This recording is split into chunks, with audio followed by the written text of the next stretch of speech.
Welcome back to Where Do We Go From Here? And thank you once again for tuning in. On this, episode 3 of my series, Workplace Design, Past, Present, and Future, I interview Tim Kay, the Managing Director of Commercial Real Estate at Jones Lang LaSalle, JLL, and market leader for the Great Lakes region based right here in Detroit, Michigan. In this, my very first interview episode, I discuss with Tim the current state and more importantly, the future of the corporate office as we know it. So sit back and please enjoy. Thank you very much to Tim Kay, somebody who I've known for quite a few years now. Would you say, Tim? Oh, yeah, quite a bit. Yeah. Tim's very much appreciate doing this podcast with me and allowing me to interview him. Tim's somebody, like I said, I've known for quite a while and very much respect his opinion, especially on this subject, because he knows a lot about this. But instead of me talking about you, tell all the listeners a little bit about yourself and what you do. Sure. Well, I've been part of JLL's Project and Development Services team for 17 years. I am managing director for the Great Lakes region. And prior to that, I was with Herman Miller for about 14 years, where I rotated through several positions, including a workplace strategy team, part of the National Workplace Strategy Group, and held a lot of different roles, product development, marketing, and then also dealer development at Herman Miller, all of which was, basically project business. And I was approached by JLL in 2006 to talk about coming on board and leading and growing a team of project managers. So happy to be here. Feel free to tell everybody who doesn't know JLL, and I'm surprised if they don't. But no, I will. I will. Sorry, yeah, JLL. Well, when I first started at JLL, it was Jones Lang LaSalle, and my friends, no one had really heard of it because. My friends would think I was working for a law firm. They'd say, "When did you go to law school?" And I was pre-law and undergrad, but I didn't go to law school. So back then, we really didn't have a presence up and down the street as far as brokerage and agency leasing. So you wouldn't see signs out on buildings saying JLL. That's a business we got into only in the last, in earnest, in the last, about 17 years when we bought the Staubach company. So we were known to investors and property managers, but not up and down the street to your average person. But the company is celebrating its 240th year in business, shockingly. Wow. Founded in 1783 in London, England. And we now have 108,000 employees globally in about 80 cities. And my practice is approaching $1 billion in fee by end of next year, we should hit $1 billion in fee revenue as a professional services firm inside of JLL. And we have 8,000 project managers around the world. So managing every kind of project and program you can possibly think of across all the asset classes in the industry. So, wow, it's pretty impressive. Yeah, it's grown a lot since I've been there. Yeah. Been quite a ride.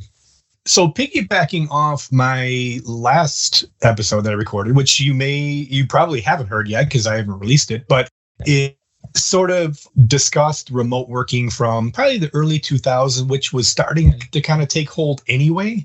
Yeah. And going through the pandemic. And I'm curious to hear your thoughts on sort of that time frame and the whole idea of remote working, and you guys went through it very intimately and what you're seeing, both good and bad.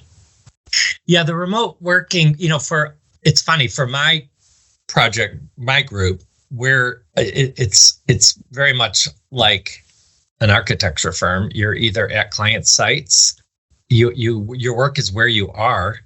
So we've always been kind of a nomadic work style in my group, but so working remotely was always part of our DNA. But, when the pandemic hit, all of a sudden everyone had to learn about video conferencing and all the different platforms. And the biggest phrase said in the early part of the pandemic was, "Oh, you're on mute." Yeah, right. That annoying realization when your lips are moving and people are saying, "You're on mute." So, the world had to learn quickly. The biggest change, I think, for a lot of organizations was the trust. There was a lot of folks out there, a lot of middle and upper management that was from a school of, if I don't see you in the office, you're not working. So culture was pushed to change, and leadership teams around the country had no choice but to have some faith and trust of their employees that they'll actually do work in the home.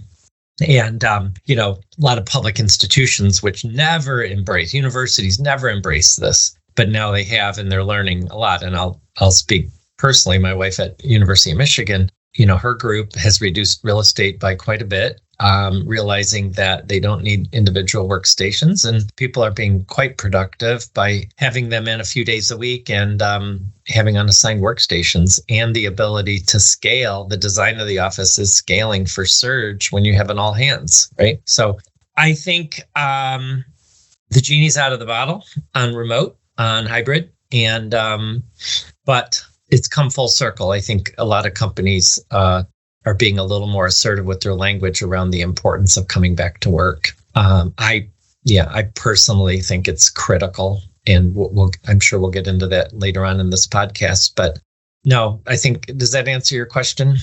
It does, and you bring up a good point, because one of the things I come to know from you and appreciate over the years that I've known you is, very much like myself, you're a student of a lot of things. Yeah. And so, especially, over the course of the pandemic, and certainly for this, series of podcast episodes, I did a lot of research and looking at productivity gaps, and, started finding that the remote work maybe works better for some and not for others. You've probably seen a lot of the same studies. A lot of them tend to be on call centers because they're easy to get analytics out of. And not so much for like an architecture firm or other firms, but like, what are you seeing in that, that quote unquote productivity gap, and the studies that I know you read? Yeah. Well, yeah. And there's some, a study came out just fairly recently in the last 30 days about, indeed, productivity is up when you're in the office. You are more productive in the office. And I'll actually sort of pause on that for a second. Long commute time markets, big markets, Chicago, LA, Atlanta, New York, where people do have long commutes to come into an office. I think an hour plus on a train, plus, that kills productivity unless you're able to do some productive work on the plane, on your phone or laptop, or on the train. So, but productivity's up in the office. When you're there, you're getting more done. And this is why it's been such a moving target. And a lot of leaders are sort of, they've been waiting in the wings to see what other companies are doing and what the research is saying. But the research is saying we need to be in the office for all these reasons of onboarding, attraction, cultural propagation. And now, really, the Holy Grail is you're actually more productive in an office setting, commute time aside. So you, one of the key words that I took out of what you said was culture. Yeah. Like, I remember certainly pre-pandemic, when we interviewed young designers or young engineers, more on the millennial and the, Gen Zs, the one thing that they always ask, what's the culture like here? So now we struggle, and I think a lot of people struggle, like, how do you identify or create a culture when maybe half or more working from home? It's very hard. First of all, we've known for years, for well over a decade, the young folks coming out of college have a lot more information than you or I did coming out of college, and their selection criteria is a lot more sophisticated than it was when we were coming out of school. They really want value alignment. They want to know that this company that I want to potentially work for aligns with my own values. And this is where, what's your stance on the environment? Do you have a net zero goal? What does all of the different chat sites say about it? What are you like to work for? What's this company like? And enlightened companies have spent a lot of time sort of figuring out who they are, where they're going, what's the meaning of their business. People are looking for really a higher calling for what they do in their work. And what's the meaning of their work as it relates to improving their clients' lives or the lives of the planet, or the life of the planet, I should say. So yeah, culture is everything. A long time ago in my early days at Herman Miller, the CEO of IBM had said, culture just isn't a thing. Culture is everything. And it's very hard to establish, and I use the word propagate, continue to grow that culture when you're not together. Also, learning. Most of what we need to know to do our job is learned informally. There's been research on that. 70%, some papers I've read, that's about 70% of what you need to know to do your job happens informally through mentorships, simply through overhearing what others are talking about. So that whole onboarding, career growth, finding a mentor to help you guide your career, that's huge and very important and very hard to do if you're remote most of the time. And since you are in the business of real estate and Yes. you're seeing the same thing I am, including our own company, because we reduced a little bit of our floor plan. Yeah. We're seeing, we're still getting a fair amount of commercial work, although there's small floor plate, sort of work. And we're doing some adaptive reuse. But what are you seeing on sort of the leasing side, sort of the direction or the pivots? Yeah, it's very quiet on the broker. The office brokers are pretty quiet. We're spending a lot of time with our brokers to help them have conversations with clients around space utilization and all the topics we just talked about. From a cost reduction point of view, some leaders are, eager to say, oh, what if I cut my real estate by 50%? What will that do? And we have to really put some science around that and work with folks like NOR that would help us take clients on that journey and say, okay, what's the workplace of the future look like? And what compelling reason are you going to give people to come in the office? If you say, I want you in the office 3 days a week, and it's a really awful, uninspired space that's dated, well, it's kind of a hard sell. So I think instead of massive workplace renovations, it's going to be more of a reinvention of things to make it a really inspiring place to be. So specifically, some of our large clients are doing cafe programs, for example. They're taking their break room and they're doubling it or tripling it and making it look and feel like a high energy space. And it might be even off the lobby now. And that is the hub of energy for the office. And it'll look like kind of like a Starbucks. You've got cafe tables and almost the long stool height tables and good food, healthy food that you're offering people when they come in. Same thing with hospitality. You'll see a highly energized lobby of a hotel is a hub in a buzz and it feels good, especially when you're bringing a young person in to interview for a job. They're like, oh, this is cool. I want to work here. So yes, a lot of companies are reducing space. JLL is also. We reduced space at our headquarters in Chicago, which was breaking news on Cranes Chicago. Oh my gosh, JLL is reducing their floor plan in Aon Center. But that was a good business decision.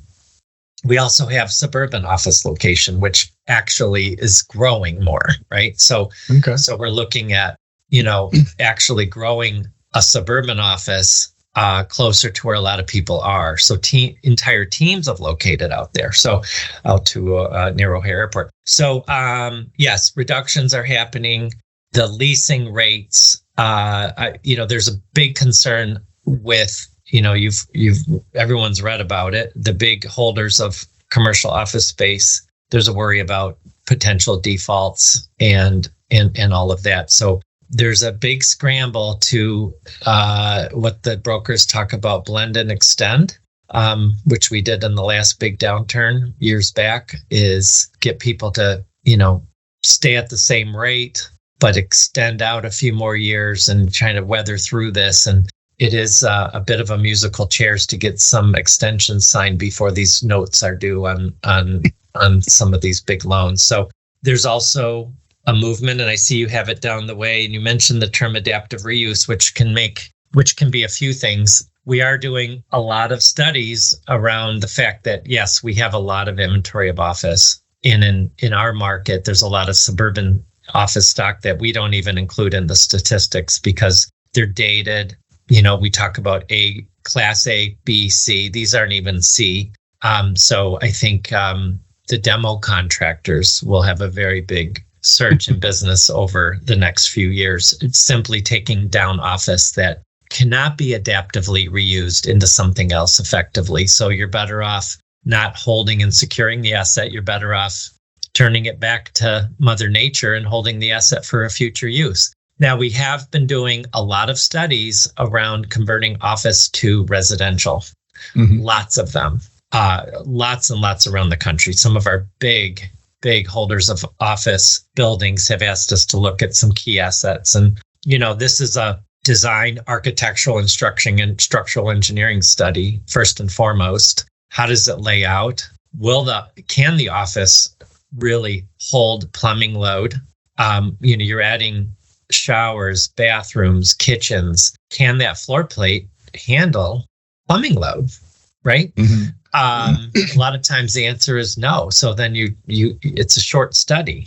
And I say lead with the structural study first and maybe a little bit of a floor plan layout. But you'll really quickly get to a point where it's like, no, it's not going to work. Now, California, there's a little trend that we're starting to hear in California, of course, and that's vertical farming. Hydroponic inside farming, where you're literally growing fruits and vegetables inside what was a former office building, which sounds absolutely crazy. But when you think about it, you can control the use of any sort of pesticides, bugs, pests. Yes, you're consuming a lot of energy because you're lighting, you're lighting and you've got more water. But I would like to see the study on that. What's the net zero, or, what's the impact on our environment of this? Because you're using a lot of energy and a lot of water to do this. But it is something we're hearing about. So, it's not new. No. But the concept of going vertical is crazy. So anyway, so adaptive reuse is a big study into residential, even hotel. So I'm sure you're seeing that as well. We are. I think some of the projects that we're doing, adaptive reuse, is exactly what you say. The number one is probably the residential, but as you well know, and to one of the points you were making, it works if the building shape is a certain way. Sometimes it doesn't. It depends on the existing building. It's a lock if it's a certain shape and certain height for the performer to work out. And if not, usually the second one is we're seeing a lot of health science, adaptive reuse into that. And it's funny that you mentioned the vertical farming or even the urban farming. It was huge like years ago, and it sort of dissipated. And I'm not really sure why, especially in the area that you and I live, in that sort of Detroit metropolitan area, where there's a lot of old empty buildings that were perfect for it. Yeah, right. Yeah, we shall see. But, there's a lot of moving targets, and we'll see. But I think the current support and messaging by a lot of companies are the office is not going anywhere. It's very important. It's just going to function differently, and people want to be inspired when they go there. So there's some specific design trends that you all know, and we're working with as far as soft space, living rooms, and that cafe concept. So so we'll see. Yeah. And it's funny you mentioned that because in the last episode, I sort of mentioned, I just touch on very briefly because I'm hot and cold on trends, as a designer, but the whole residential sort of thing that's kind of coming around. But I bring this point up because you mentioned the cafe, and I did talk about it in the last episode, that it is always ironic to me that it's going that direction because we've designed it that way for a while in different, commercial offices that we've done. Because it does eventually end up being the gathering space, whether you want it or not. And I sort of use the analogy like when we throw house parties, it doesn't matter how nice you make the living room, everybody piles into the kitchen. Right. It's just a natural gravitation for people. Oh. And so it makes a total sense to turn that into a gathering space in the office. It's kind of caveman of us, right? It is. Being near where fire is and where food is prepared. When we have house parties, I make sure I put the bar in the other room far from the kitchen so people have to go get a drink in the other side of the family room or something. But yes, and I did actually mention that at one time in a period in our history that it was the only heat source in somebody's home. So that's where people hung out. Yeah.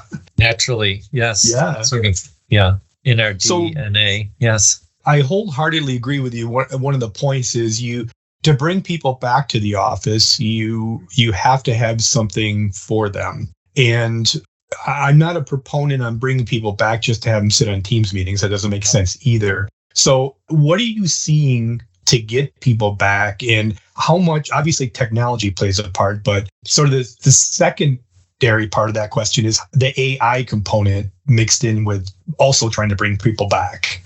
Yeah, AI, it is changing. People are understanding how AI can be used. On our company's no exception. Last month, we launched JLL GPT, which I have used a couple of times. And University of Michigan launched their own U of M GPT, which basically accesses OpenAI with some filters for accuracy within a world, right? Within the JLL world. So AI is changing. It's making things a lot easier, faster.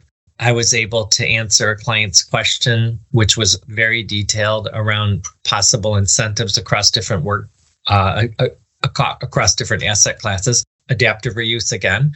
I had a developer from out of town looking at an office building. He wants to convert it either to residential or hotel, and he wants it to be sustainable. So I opened up our GPT and I said, what tax incentives would be available in the city of Detroit for office to hotel?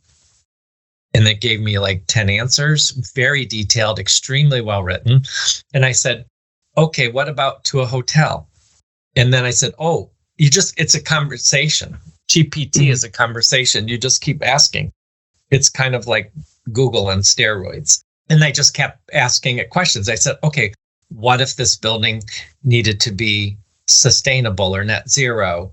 And then boom, another quarter page came out. So as far as productivity for me in answering a question that I did go through and make some edits and put in my own comments, it took me about all in 2 minutes.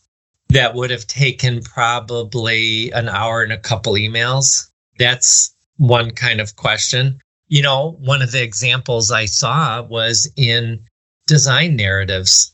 Give me a office building that is, you just describe it and all the renderings are showing up.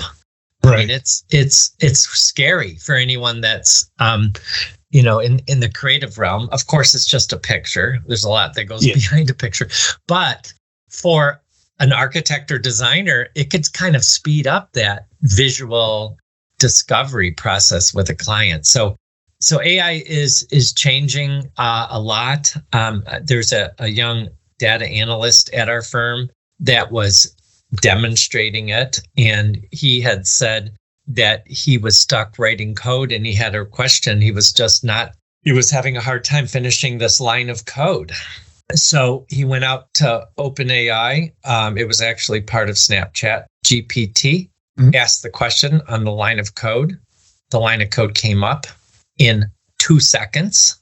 He copied, pasted it, and tested it, and it worked. So he's like, my job will be eliminated. So there's a lot of fear there, which is why we have this writer's strike in Hollywood. There's a lot of fear around OpenAI, writing things pretty well. So it's very scary. Companies have got to have policies around it in how to use it, how not to use it, when not to use it. And, there's hearings last week with all of the big heads of the big tech companies testifying. And without a question, they all said regulation needs to happen, especially around deep fakes as we're coming into election cycle. So AI is going to change everything for sure.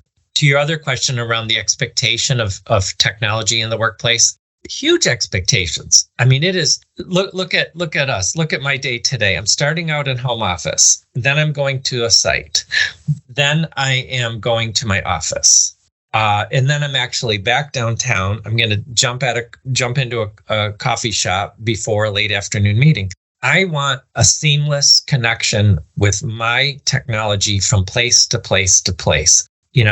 The iPhone is the example of intuitiveness. I have a new car. It's basically an iPhone on wheels, and it's intuitive and it's quick and it's seamless. So huge expectations on, if I'm jumping into a conference room, I want that monitor up on the wall to know it's me. And immediately, if I push share screen, I'm up. I'm in business. I'm not looking for a tether to plug in. I'm not struggling or frustrated. It is immediate for that. So anyway, huge expectation that the technology needs to support me anywhere I go in a very seamless fashion. And the 20-somethings coming out of school, their expectations are even more intense. So those 20-somethings, how do you get them back in the office, in your opinion?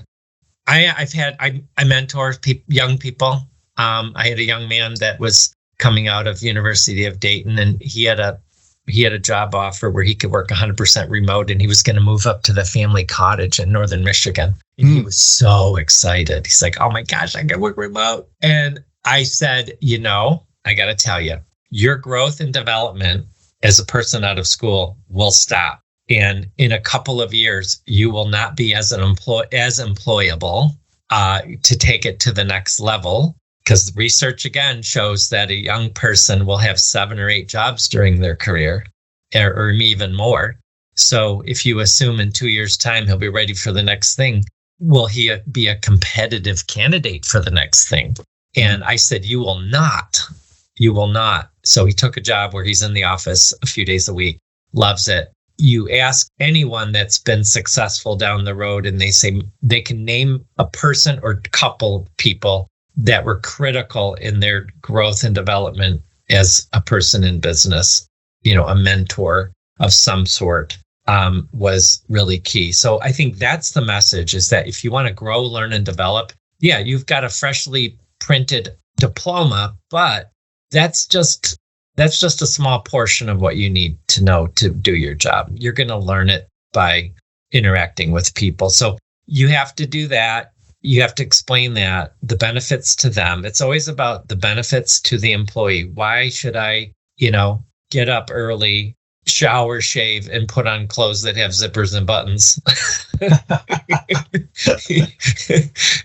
and drive or take a train to the office? Tell me what's the benefit to me to doing all of that, Well, you're going to grow, you're going to develop, you're going to be more successful, you're going to be promoted. Now, I'll tell you an example. Our office in Toronto, JLL Toronto, during the Q4 layoffs, which a lot of companies had, we did tighten our belts and made some pretty difficult decisions all over the world for our company. But in Toronto in particular, because I was talking to a friend up there, the folks that were separated were the ones, generally speaking, that never showed up into the office during COVID and shutdown. They just were like, I'm never going in. Well, out of sight, out of mind. It's the raw reality of it. So come January of this year, occupancy was up to like 85%. Wow. Where Q4, it was like 25%. So the message was like, hey, do I like my job? Do I like my company? Do I enjoy my colleagues? Well, if it's yes, yes, and yes, get to the office and make a contribution and see and be seen, learn and teach. Even if you've been in your role for a couple of years, you could help a younger person coming into the firm. So you're learning, you're teaching, you're growing. That's inspiring. and you get people to the office beyond a free lunch or a happy hour. The space has to be right. And what happens there has to be right. And I think the other piece on the culture and management training is companies need to examine the leadership skills of their managers and say, okay, how are you being? Are you an inspiring leader? Are you making it a great place to work? Are you supporting your people? Managers have to be paying way more attention to the well-being of their employees than ever before, because you're seeing them less. They're out on their own a couple days a week or so, but you've got to touch base and you've got to say, okay, how's it going? Let me know what I can do to help you. And, so management has to change to support all of this. And you have to be way more attentive to the needs of your employees than I think ever before. No, great words. And I think you touched on a big one. Despite what any office does, the common thread always is going to be mentorship. And if you don't have that, boy, it affects everything. Yeah. How are you going to grow? Right. So here's a big question. Yes, sir. And I'm going to ask you, Tim, to look into your crystal ball here. Okay. So looking down the road, where do you see office going, the corporate office? Let's say 3, 5, 10 years from now. I think it's going to be where some companies already are right now, where you have way less individual space. And for years, going way back to my early part of my career, the term, it's less me space and more we space, that little phrase, right?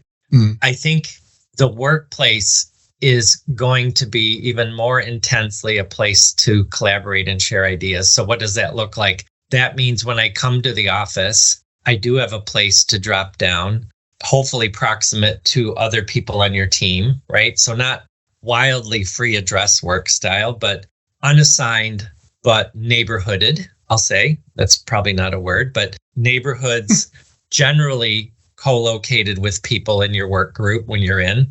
A very deliberate attempt to be together. My team has lunch every Tuesday together and generally are in the office Tuesday, Wednesday, Thursday, except for client demands. But people are going to be deliberate about coming in and they will learn about what they're doing there. Like you said, I don't want to go to the office to be on Teams meetings and to do emails. There's certain tasks that is heads down, concentrated work that maybe you're going to do on a Monday and a Friday.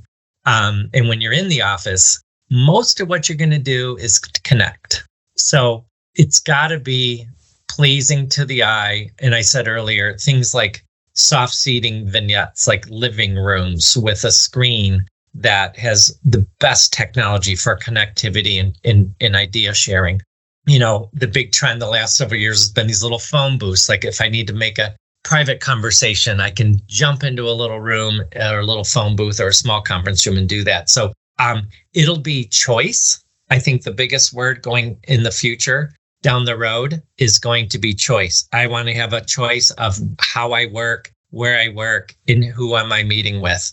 So the meeting opportunity and the element in the office have to align. Like if I just want to have a casual conversation, maybe I'm in a corner niche with a couple soft chairs and a table and just having a face-to-face. There's no technology involved.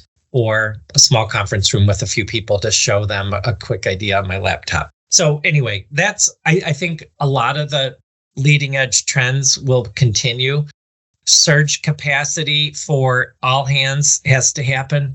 The ability to morph the space to handle an entire office meeting, which can be a stressor on parking, of course, in a lot of settings, because maybe your space is designed to have 60 or 70% of your people in, but there's going to be 4 times a year where you're going to have everyone in at the same time.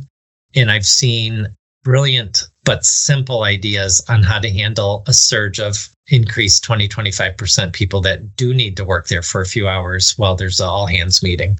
You'll also see conference centers as an option for these things too. We talk to landlords. Landlords want to know, what should we be doing to attract and retain tenants, right? So a lot more tenants are putting in building amenity spaces like those cafes like a conference center so that the tenant doesn't have to spend a lot of time and effort designing their space for that surge capacity, but they can simply check out a larger meeting room that's part of the building. So landlords are responding and doing those types of almost co-working spaces with conference settings. Well, Tim, I can't thank you enough for your time. You and I are gonna keep talking about this because we always do. But I have one other question I'm going to throw out. Yeah. Give me your 3 favorite bands. A little bit of a snipe question at you. I tell you, going back to my first album I ever bought was the Eagles. Okay. And they are touring again, not the entire band, but Eagles. Of lately, the last recent 10 years, I really like Coldplay a lot. And, I like a lot of, there's so many, younger kind of pop artists that cross over that I really think are brilliant, like Ed Sheeran. He's not a band, he's a guy. Yeah. But yeah, that would be that. My musical tastes are so diverse. I enjoy music. I'll go blues, jazz. I think in my core is rock. That's just my age and my kind of my upbringing. Oh, another band that comes to mind from my youth was Bob Seger and the Silver Bullet Band. Oh yeah. One of the first concerts I went to was Bob Seger, and he had a wonderful long career. And I saw him only about 5 or 6 years ago, the last time. Now he's kind of done touring, but anyway, yeah. So those are my bands. How about you? Oh, I'm much like you. I'm very eclectic, but as you may or may not know, I'm also a musician. And so I play a lot of different things. As of late, I've been studying a lot of Bob Dylan's music, a little bit of Donovan's music. So that's kind of where I'm at right now as far as playing. But the reason I mention it is for the podcast, I do all the bumper music myself. So I'm going to try to find something and play it and intermix it. Okay, I can't wait. I can't wait to hear it. We'll see. Yeah, okay. Don't judge me totally on that. Oh no, I really I look forward to following your podcast. And what's the platform that you're going to use? You're going to put it on just my Apple Podcast app. I can find it there. Yeah, right now it's actually on Apple, it's on Spotify, it's on Google, and it's on iHeart. Oh, wow. That's all the biggies. Yeah. No excuse for anyone not to find your podcast. I guess. Yeah. And I listen to podcasts all the time. I love them. Yeah. So it's good. Well, thank you again, Tim. And like I said, you and I will continue to talk about this. Yeah. Subject. And thanks for inviting me to participate in your podcast. Once again, big thanks to Tim for offering his time and insight into this pivotal subject of future of office work. Tim can be found on LinkedIn, and I've placed a link to JLL Detroit in the LinkedIn post and the X Twitter post so you can see the work that JLL is doing under Tim's leadership. As always, I appreciate your support for Where Do We Go From Here? And if you're liking the content, please subscribe and tell your friends to do the same, as I'm hoping to grow this podcast organically through your support. This podcast can now be heard on Apple Podcast, Spotify, Google, Amazon, and iHeartRadio. I welcome your feedback and questions on this episode, and if you have any ideas for future episodes, I would absolutely love to hear them. For any such feedback, feel free to contact me at catalloscott@gmail.com. That's CATALLO.SCOTT@gmail.com. And please tune in next month for episode 4 in the series Workplace, Past, Present, and Future, when I interview 2 of my favorite people from Steelcase to get their thoughts on workplace design and the future of the corporate office. Till then, Tim, true to his word, gave me a wide range of his musical tastes to select the bumper music. However, since we're both located in Detroit, Tim, I decided to choose Bob Seger a Michigan native, for the outro music. So enjoy a short instrumental of me playing my version of Night Moves minus the bass. Sorry, Tim, I left it at work the day I recorded this. Enjoy.